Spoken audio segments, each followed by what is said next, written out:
the guy just continues to produce and been a factor on this team where none of us really saw that coming into the year, right? It was just not something that anyone really anticipated that Kyle Isbell was going to be someone that, factors in offensively. And he has. And He's carved out a role.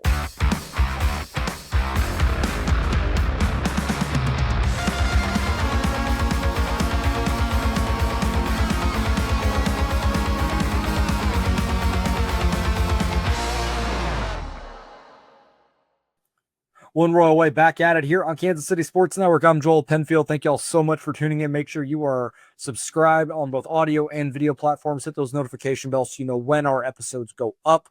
It's a little bit different this week. I'm recording right after the game ended against San Francisco Giants. Day game today. Royals take 2 of 3 out in the Bay, and they're headed to Minnesota for the weekend. Tomorrow, or if you're, as you're listening to this Wednesday evening, Thursday morning, I will be live Thursday night, 8:30 Central. It'll be a mailbag-centric episode with the off day. Preview a little bit of that Minnesota series, and I'll answer questions from Discord. I'll send something out likely on Thursday morning to field any questions there. You can also hop in the chat live and answer questions or ask questions there, and I'll get to them as we go, and we'll just kind of go and have a good time that night. Before we get into the series recap for the one against the Giants, this show, as always, brought to you by Emprise Bank. Member FDIC, our partner in Possible here at Kansas City Sports Network, and on this show, we can't thank them enough for their support of this channel. Go ahead and get right into it on Monday. There was a transaction made right before, on Monday afternoon. Taylor Clark comes back from the paternity list. The corresponding move was Luke Maley being designated for assignment. With Salvi back now and behind the plate, they really didn't need to carry a third catcher. So he goes back. We haven't heard if he's going to accept an assignment, elect free agency, or what he decides to do. But, consummate pro, type guy to have in the clubhouse. And, thank you for your service for the week to 10 days you were with the ball club. So now they're back to 13 and 13. They're carrying 9 relievers right now, leaving an open spot with Cole Reagans on the injured list. They did make a note that Luinder Avila was on the taxi squad, essentially with the team, but not a part of the active roster. So that was kind of a break glass in case of emergency. If like on the Tuesday game, they really had to go heavy into the bullpen and they needed someone to actually start. They had Avila there available for that game. They didn't need him. But interesting note, for a guy like that, being a AAA, you're one phone call away, and he was right there ready to go if they needed him. But they got a couple of great starting pitching performances specifically on Monday, and we'll talk about those as we go. Royals win on Monday night 3-1. And again, you can't say enough good things about Kris Bubic. Another unbelievable start from him. Goes 7 strong, only scatters 2 hits, takes a no-hitter into the 6th inning. It looked like he had gotten through 6 with a no-hitter, but they changed a Michael Massey error where he was ranging to his left to make a play on a ground ball, and his feet just came out from underneath him on the slick grass in the outfield. He was just barely on the fringe of the outfield grass. He slipped and fell. They called it an E4, but then during the half inning, the official score made the change to a hit. Whether I agree with that being a decision that the official score can make, that's a whole other conversation. Regardless, the kind of an unfortunate way for a no-hitter to be broken up, but he still goes through 7 strong, 5 strikeouts, 3 walks. The command wasn't amazing, but he still, got a lot of early countouts, didn't give up a lot of hard contact, and really was never in danger, throughout this. And they needed him to provide that for this team because Robbie Ray was awesome on the other side. 7 innings, 6 hits, 7 strikeouts, 1 walk. And he's been doing it for a long time. A highly effective strikeout pitcher from the left side, and he showed a lot of that. There really wasn't a lot to speak of offensively, until late in this game. Both teams really. There was one time where it looked like the Royals threatened in the 3rd inning. Isbell's on second after a single. India walks. You got first and second, nobody out, and Bobby just unfortunately hits into a line drive, just right at Willie Adames. He had to take like one step to the left, but it was a hard hit ball. For the most part, that's going to, you're thinking that's going to get through. Isbell gets doubled off, and that caught the ire of a lot of people. It frustrated me, not because he was out, because even if he froze on the line drive, which was the fundamental play that you make, and they tell you that back to literally like freeze on a line drive in front of you, and especially if it's in front of you, make sure it's through. And he kind of took off, thought it was going to get through. Adames made the play, and he's doubled off. I am not.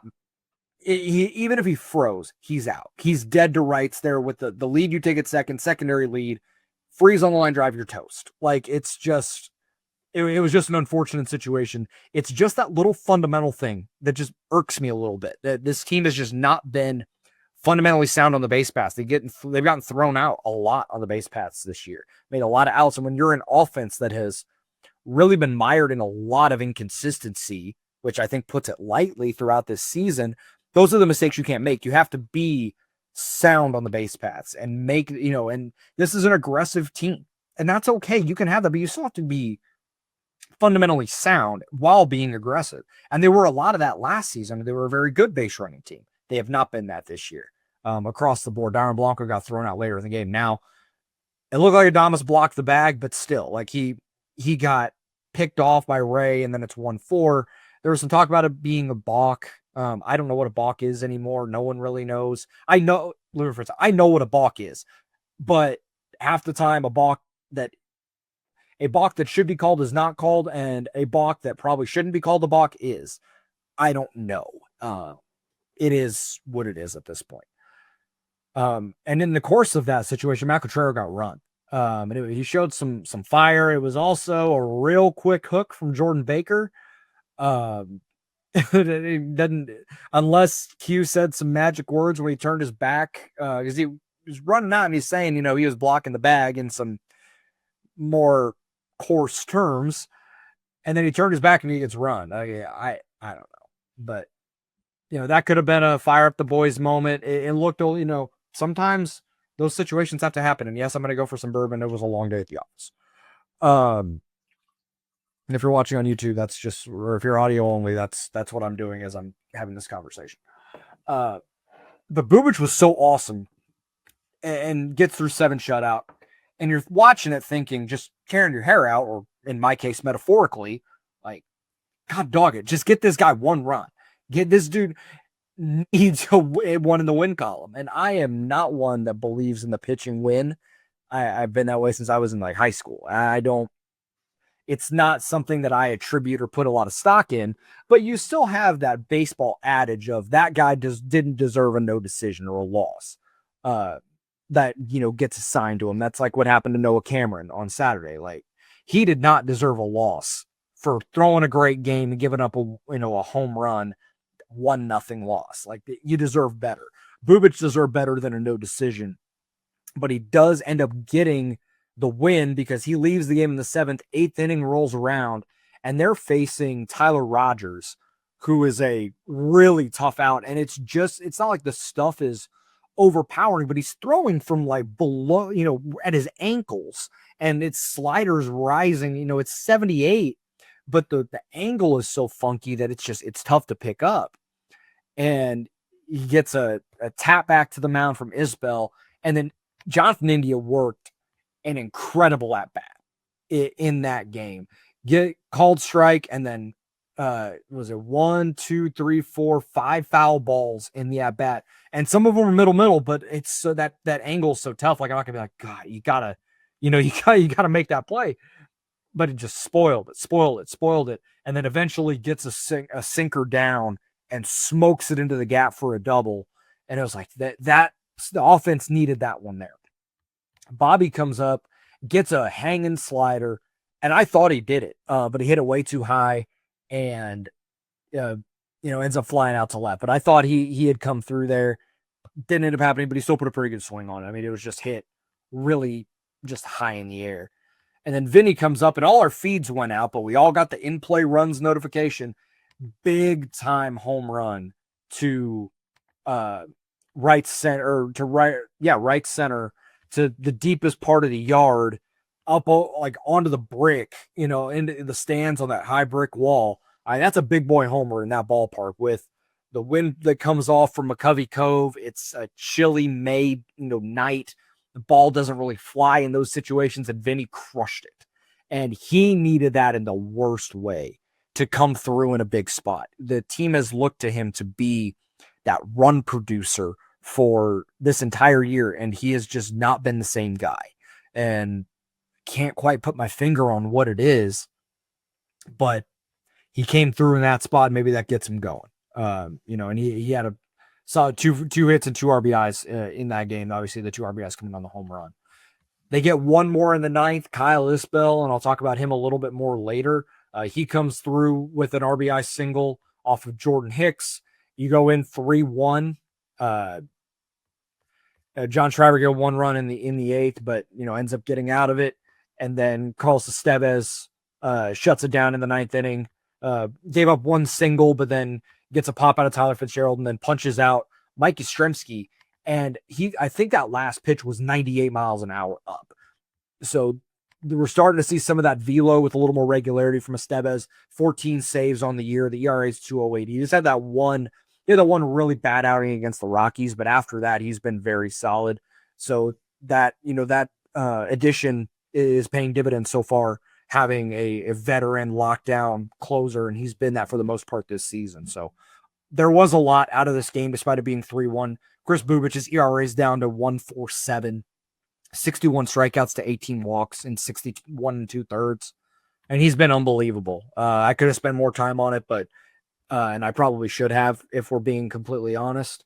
But like, what else do you say? Like, the guy's just been fantastic for this team, and continuing to state that case for him to be an all-star for this team. And I would not be shocked by that at all. I'm looking up the odds for Cy Young. I'm curious how much they've changed. Obviously, Skubal is probably running away with it, but for my own curiosity, I think I looked recently, I think he was around 30-1. See if they have awards available right now as I'm looking this up live, which is just great radio, I'm sure.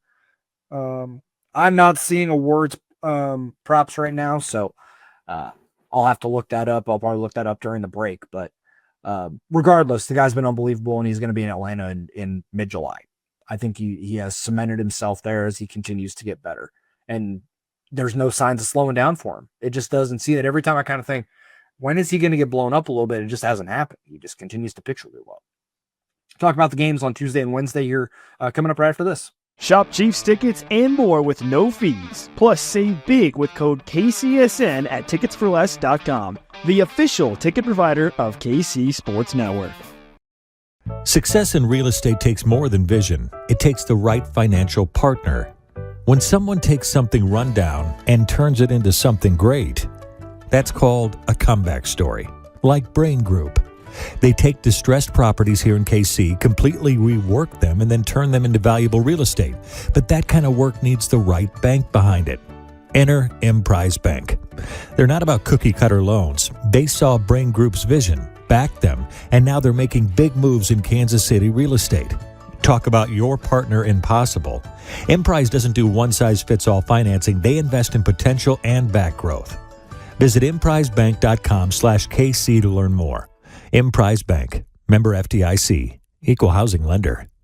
It's playoff time, and if you're still just watching games, then you're missing out. With Pick 6 from DraftKings, you can turn your hoops knowledge into real cash. Just make your picks, track your score, and if you hit all 6, you're looking at bigger payouts than Prize Picks Flex Plays. Nobody's dropping better payouts than Pick 6. Hit 6 picks, and that's 25 times your cash. And if you beat your competitor, you could be looking at a 500 times bag in your pocket. And right now, new customers get $50 in bonus picks with just a $5 entry.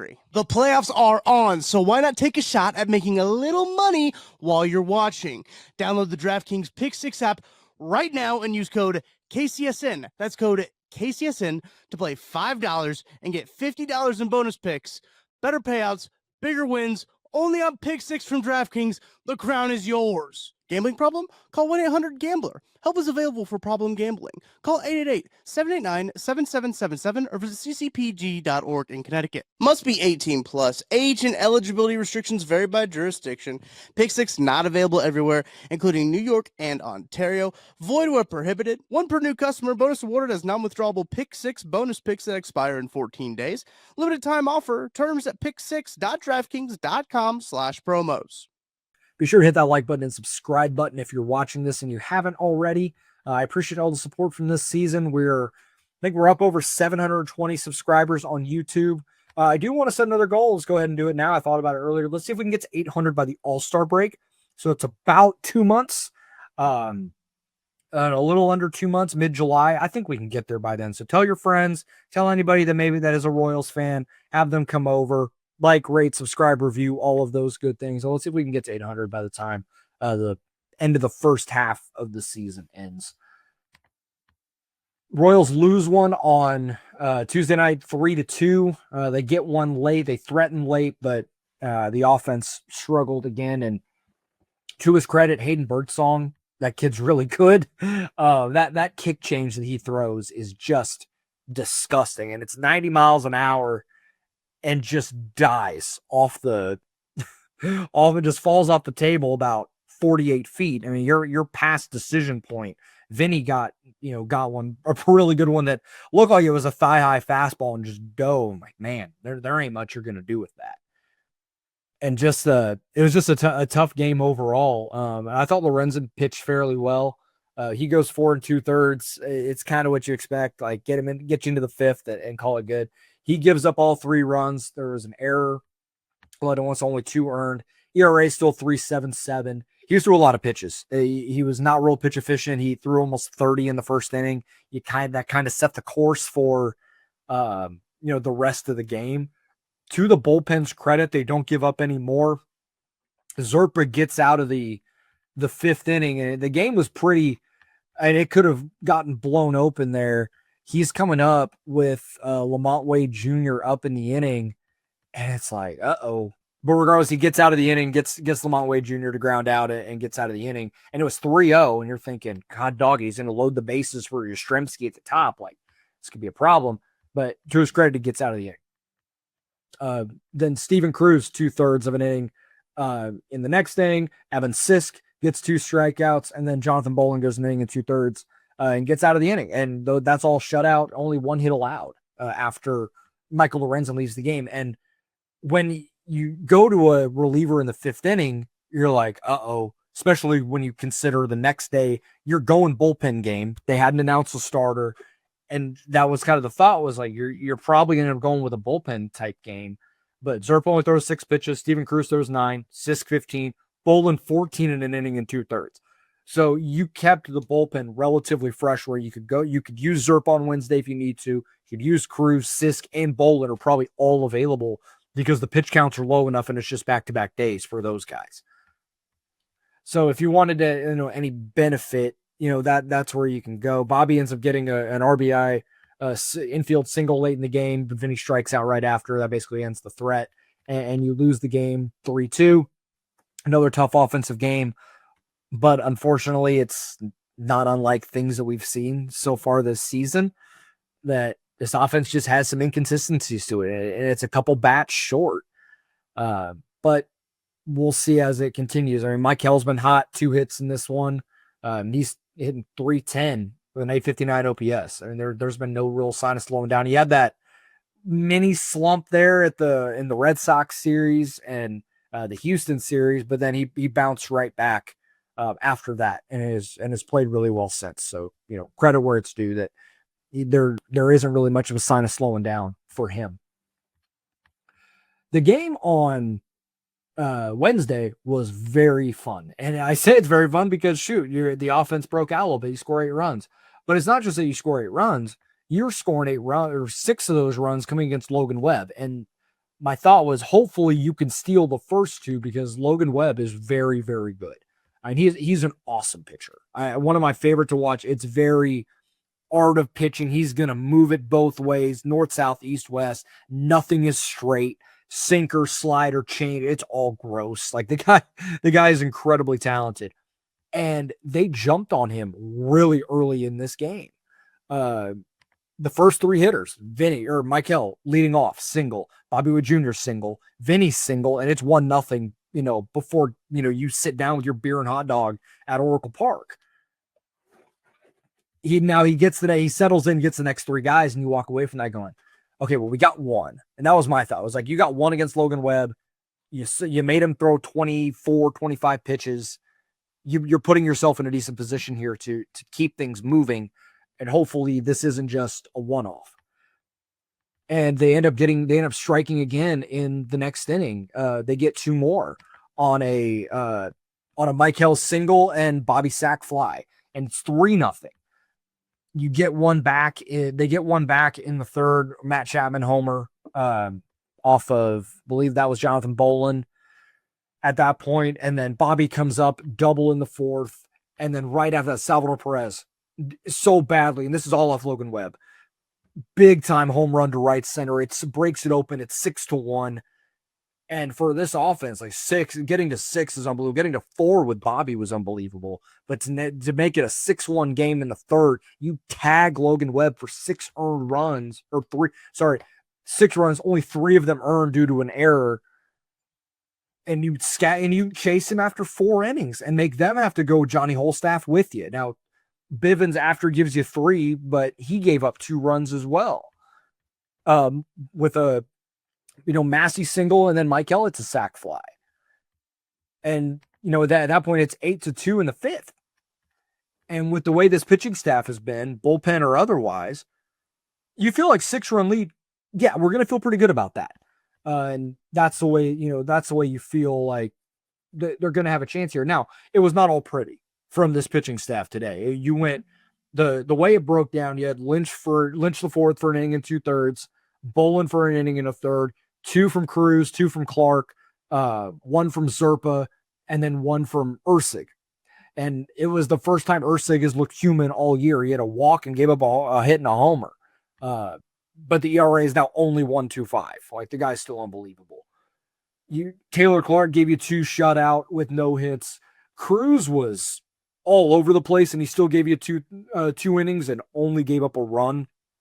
You take that. Lynch was kind of spotty. He had 2 strikeouts in the first, but he still walked 3. It wasn't very pretty, but he gets through an inning at 2/3. And you knew they were going to mix and match this. And with Bubic giving them the length he did on Monday and the pitch efficiency from the guys the previous day, as I mentioned earlier, everyone was pretty much available to go.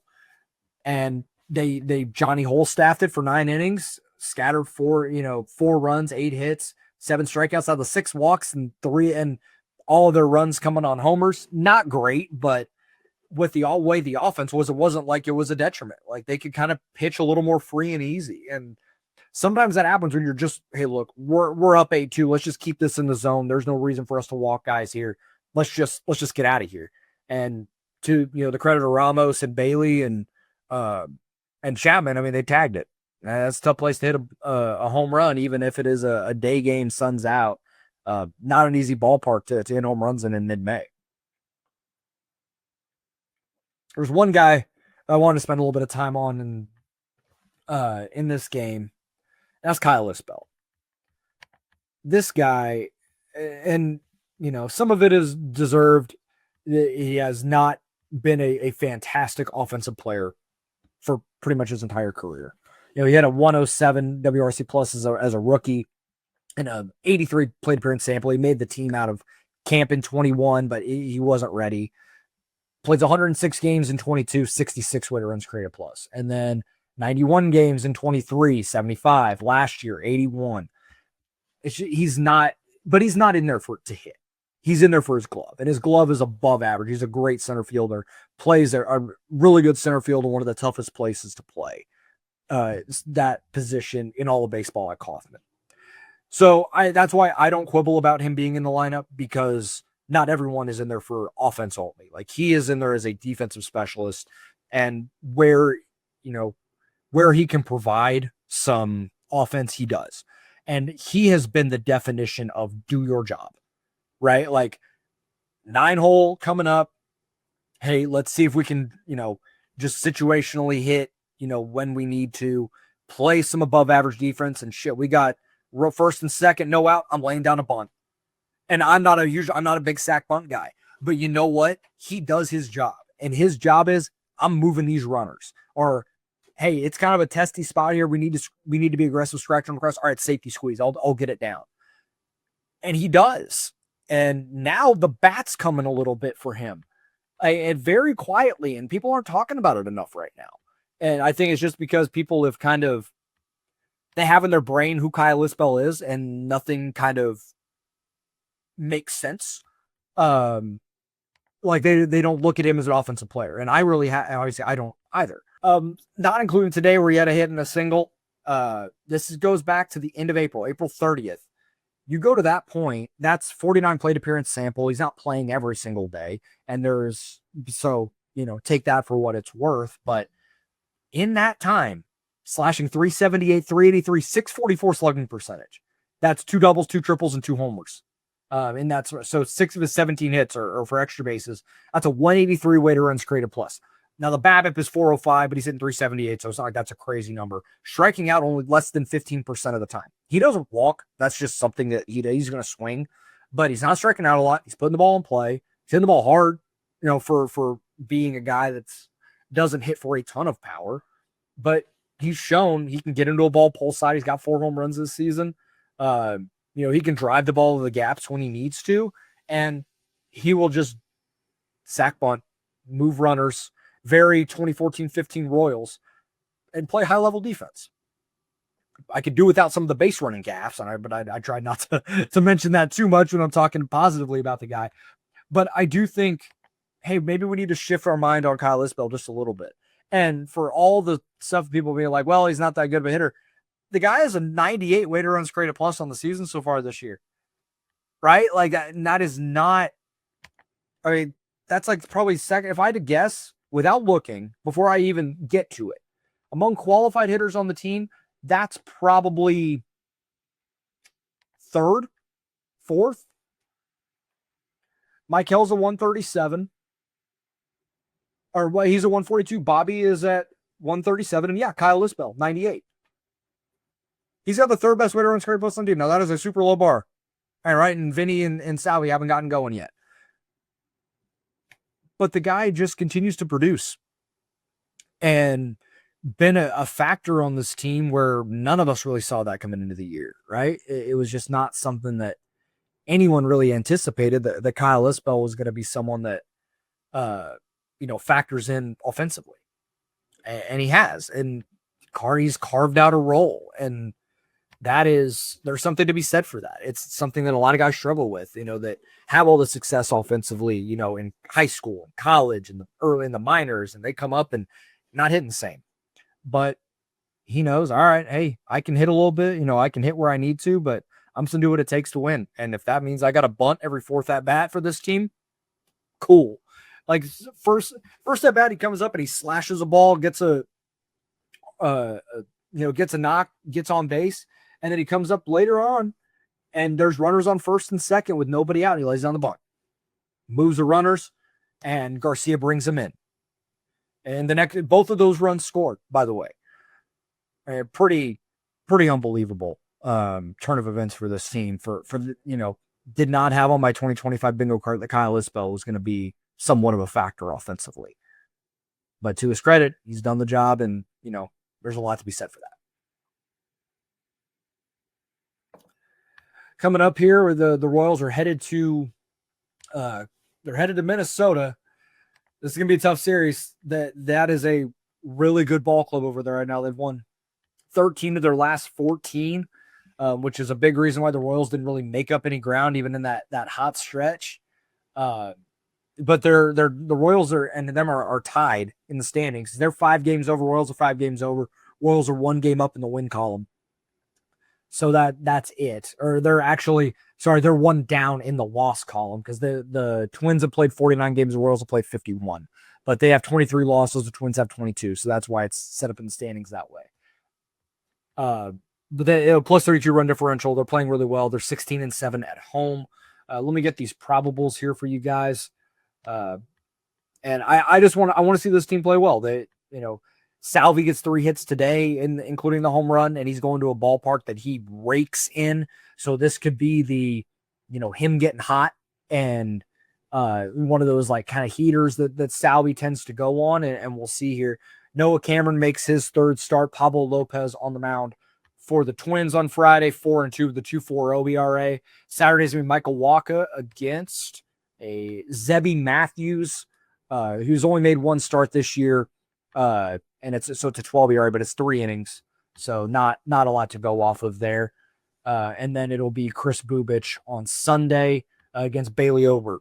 Now, Bailey Ober pitched well against the Royals earlier this season when the Royals and the Twins faced off, but historically they've done well against him. So you got a chance to take 2 here, and we'll see what Noah Cameron does. First 2 starts have been very impressive in the big leagues.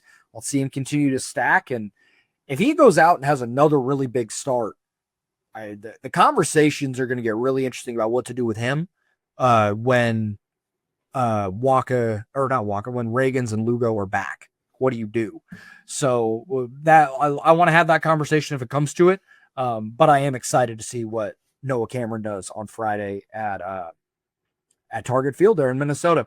We're getting out of here. Toast game to Salvador Perez for the game on Wednesday, and I got to throw Kris Bubic in there again for the amazing start on Monday. Just pitch in front of a ton of friends and family, and because he's from that Bay Area, and I mean, the guy just continues to be unbelievable. Hit parade today for the team, 16 hits. We actually just toast game the whole offense. 16 hits, 8 runs on a Johnny Holstaff day. They needed a big offensive game, and they got it against one of the game's best pitchers. So a happy flight from San Fran to Minneapolis, and we'll see if they're able to stack some of these wins and keep this thing rolling. They're in a wild card spot for all the things we talk about maybe negatively with this team. The offense isn't good enough. The pitching is having to carry them. They're in a wild card spot. They're continuing to stack these wins. If they keep stacking them, then they're going to put themselves in a situation to get better at the trade deadline and as we progress through this season. So we'll hope they keep it going. I will talk to you guys Thursday night, 8:30 Central. Come over and hang out on YouTube. If you're an audio-only listener, why don't you come over and hang out over there? You don't even need to make a YouTube account. You can just sit there and watch for all I care. But I appreciate the support that we've gotten. I'm excited to answer your guys' questions, talk with you guys about this team, and we'll talk then. We'll see y'all on Thursday.